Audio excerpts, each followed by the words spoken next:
You don't want to hear my story? Oh, I'm sorry. I had no idea. But, knowledge is power. At least that's what they say.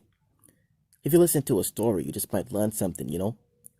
Now, I won't ramble on, but all I'm saying is that there's always something new you can learn. Reminds me of the time when me and Orville went on a hiking trip.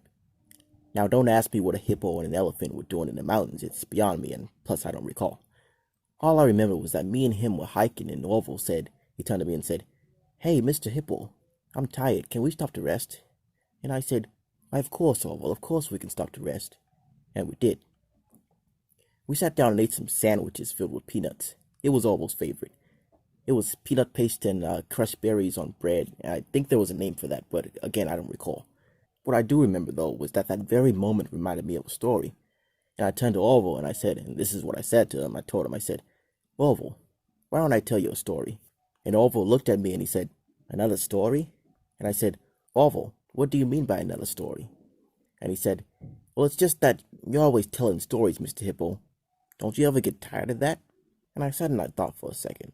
You see, I never actually stopped to think about it that way. I never actually stopped to think if I ever did get tired of telling my stories. But after a minute of thinking, I decided, and I said to Orville, I said to him, and this is what I said, "Well, I don't suppose I do, Orville. Sometimes a story is like life.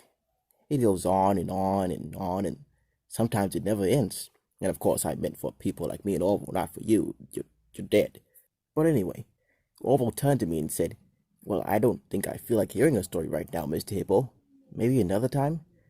And this shocked me. You see, Orville had never turned down a story before.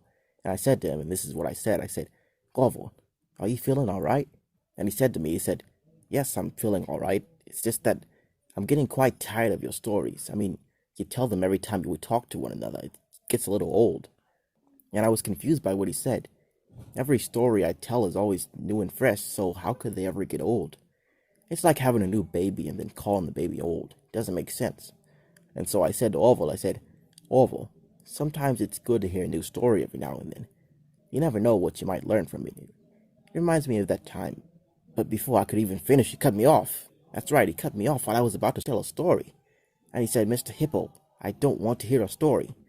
And I said, "I wasn't telling a story. I was just telling you about how you not wanting to hear a story reminded me of this story where..." And at that moment, I'd heard myself and I started to understand what Orville meant. Maybe I did tell too many stories.